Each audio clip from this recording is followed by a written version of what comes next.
Halo, balik lagi di podcast Golkar Jatim TV barengan saya Aulia Mawardika dan Aulia satunya. Kali ini saya bersama dengan Mbak Aulia Hani Mustika Sari. Ada yang kenal? Kalau Lindranya kenal pasti. Lindra adalah adik dari Mbak Hani. Mbak Hani ini adalah pendatang baru di DPRD Provinsi Jawa Timur dengan perolehan suara terbesar se-Jawa Timur. Kita tepuk tangan dulu buat Mbak Hani. 182.550 Dapil Tuban Bojonegoro. Under 40 lagi. Wow. Mbak, 182.550 ini banyak banget loh. Alhamdulillah matur nuwun sama teman-teman yang ada di Kabupaten Tuban dan Bojonegoro yang menitipkan suaranya kepada kami. Moga-moga insya Allah kami tetap amanah, istiqomah dan tidak tebang pilih dalam membuat nantinya kebijakan dan bersinergi bersama teman-teman masyarakat di Tuban. Oke, Mbak Hani, ini 182 ini kan angka yang sangat fantastis. Pendatang baru, suara terbesar se-Jawa Timur. Turunnya mulai kapan? Nah, ini biasanya pertanyaannya, turunnya mulai kapan sih sampai bisa mendapatkan suara sebesar ini gitu? Turunnya mulai kapan? Sebetulnya di belakang layar sudah lumayan lama, Mbak. Saya kan juga termasuk wakil ketua bidang perempuan KPPG, kebetulan ketua KPPG, jadi saya juga sudah cukup lama mengikuti Ibu Hairnilawati Rini Widyastuti yang sekarang juga alhamdulillah menjabat dan terpilih kembali di DPR RI Jatim 9 Tuban Bojonegoro juga 5 tahun kemarin. Belajar dari Dek Lindra juga. Jadi kalau semisal dibilang turunnya kapan, mungkin mengenalkan diri sebagai calon atau sebagai kader langsung nggak lama. Tapi untuk berkenalan dengan teman-teman yang ada di Tuban, lumayan lah hitungannya. Kenapa sih Mbak baru nyoba 2024 ya? 2024 kemarin. 2024. Kenapa nggak dari 2019? Dari 2019. Jadi sebetulnya 2000 berapa ya Mbak? Waktu pilkada Kabupaten Tuban itu sebetulnya saya sudah mau dimunculkan sebagai calon kepala daerah sebetulnya. Sebetulnya seperti itu. Tapi memang menurut saya kapasitas dan kemampuan saya belum sampai di situ. Jadi saya tidak mau mencoba-coba untuk masyarakat yang ada di Tuban juga. Dan akhirnya kenapa harus 2024? Pertama, alasan klasik, saya ngobrol sama Tuhan sebenarnya, ngobrol sama Allah bahwa memang saya ingin bermanfaat untuk masyarakat, diberinya jalan seperti ini. Menjadi anggota DPRD Provinsi Jawa Timur. Sudah tahu komisi berapa Mbak? Belum ya? Sabar. Baik, Mbak Hani terjun ke dunia politik. Sebenarnya bukan hal yang tabu lagi, bukan hal yang baru lagi untuk perempuan terjun ke dunia politik. Tapi rasanya kayak gimana sih Mbak? Ada yang sebagai seorang perempuan yang ada dalam kiprah politik? Pertama, kalau semisal dibilang tidak percaya diri, otomatis karena kita itu kan sebagai perempuan punya kelemahan pasti kan Mbak. Secara fisik kita tidak sekuat laki-laki gitu. Tapi di sini kami percaya bahwa perempuan saling mendukung satu sama lain, saling belajar, saling membuat dampak. Jadi di situ yang saya percaya kami saling menguatkan satu sama lain. Tapi sebenarnya kalau Mbak Hani sendiri pun saya yakin sebelumnya juga sudah ada tokoh inspiratif mungkin dari ibu ya Mbak ya, karena ibu juga perempuan terjun ke politik juga sehingga komunikasi atau mungkin curhatnya gitu lebih gampang ya Mbak ya. Belajarnya lebih langsung. Gitu. Apa yang membuat Mbak Hani itu merasa bahwa setiap orang tuh kan ketika terjun ke politik pasti juga ada perjalanan religi Mbak. Ketika mungkin turun kepada masyarakat, turun melihat masyarakat Tuban seperti apa, yang membuat aku harus jadi anggota DPRD Jawa Timur, aku harus kepilih, aku harus bermanfaat untuk Tuban. Itu momen apa Mbak? Sebenarnya nggak ada yang harus saya jadi anggota dewan untuk bisa menjadi bermanfaat untuk masyarakat.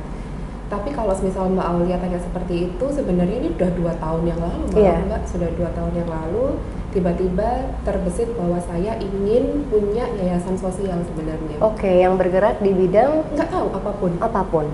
Yang penting intinya ketika ada teman-teman juga yang tanya, Mbak ingin bergerak di bidang apa? Saya nggak mau mengkotakkan justru Mbak, gitu. Karena kalau mengkotakkan berarti kita hanya membantu di kotak itu saja. Gitu. Saya inginnya Dan perempuan-perempuan terutama di luar sana itu kan bukan cuma yang guru aja, petani aja, ibu rumah tangga aja gitu. Saya tidak mau mengecilkan skup itu justru. Nah 2 tahun yang lalu akhirnya tadi saya juga sempat cerita sama Mbak Aulia, saya mencoba untuk berkomunikasi sama Allah gitu.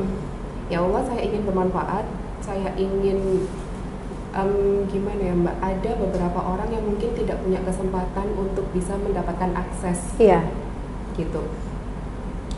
Kalau memang ternyata menurut Allah itu saya bisa dan saya mampu, tolong beri jalan, apapun jalannya, tidak harus di anggota dewan sebetulnya gitu. Dan mungkin akhirnya sampai di 2 tahun ini akhirnya terpilih, oh berarti memang Allah jalannya di situ gitu. Dan tugas saya sebagai manusia, tugas kita semua sebagai manusia, bagaimana kita istiqomah sesuai dengan niat awal. Itu yang susah. Semua ilmu bisa dipelajari, tapi kalau niatnya sudah berubah, istiqomah itu PR sih Mbak. Itu yang selalu saya jaga. Moga-moga tidak pernah, ya kalaupun memang harus melenceng tidak terlalu banyak sehingga saya punya waktu untuk mengembalikan. Betul sekali, amin ya robbal alamin. Mbak Hani, Tuban Bojonegoro ini kan wilayah yang sangat luas Mbak, luas sekali begitu. Bahkan apa sih yang menjadi yang menjadi perhatian khusus dari Mbak Hani bahwa sektor ini yang harus digenjot betul atau mungkin harus diperbaiki begitu?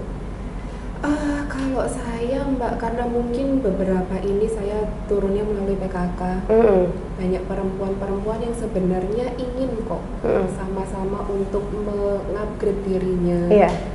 Saya nggak mau muluk-muluk sih Mbak, yang penting kita bisa memberikan akses yang sama, informasi yang sama, sehingga semua perempuan-perempuan, nggak cuma di Tuban, nggak cuma di Bojonegoro, semua perempuan-perempuan di luar sana itu untuk mendapatkan akses informasi yang sama.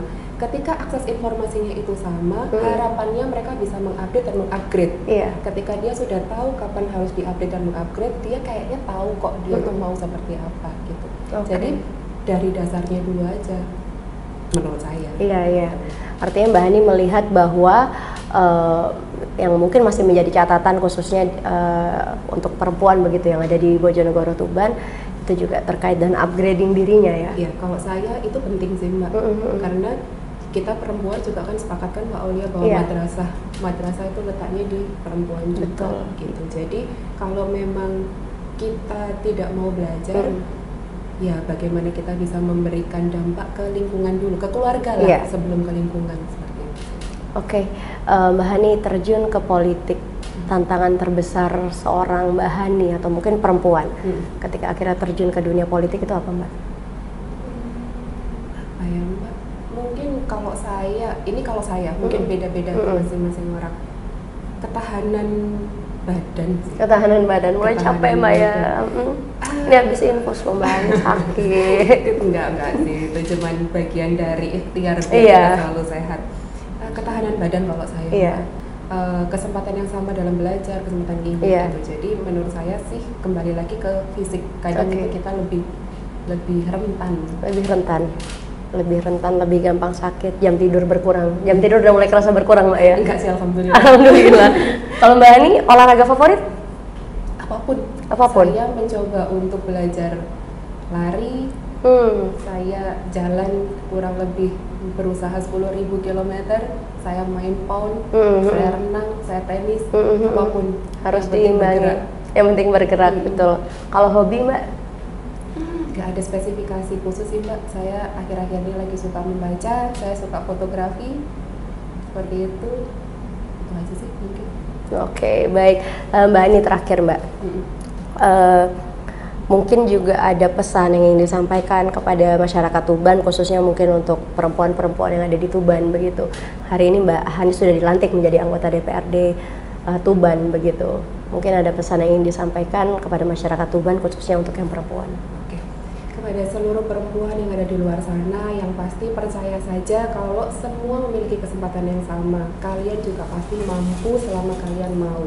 Percaya saja semua bisa kalau kalian mau memulai. Semua itu akan kembali ke diri kalian masing-masing. Dan yang berhak menentukan kehidupan kalian seperti apa ya cuma kalian sendiri. Tapi tetap jangan lupa bahwa Allah dan keluarga adalah support system yang paling baik. Betul sekali, Mbak. Saya sempat membaca salah satu pertanyaan begitu yang waktu itu kalau nggak salah muncul di kolom komentarnya Mas Lindra. Ibu anggota DPR RI, Mbak Hani DPRD Provinsi, Mas Lindra Bupati, terus quality time keluarganya kapan, ketemunya kapan nih gitu? Oke, tadi Mbak Aulia saya bilang kan, kalau posisinya kita pasti harus bisa menyempatkan karena memang keluarga itu yang utama. Tetap tidak melupakan kewajiban karena kita sudah tahu bahwa kita memilih untuk masuk ke dunia politik itu pasti dengan serangkaian resikonya. Betul, dan pengorbanannya. Iya.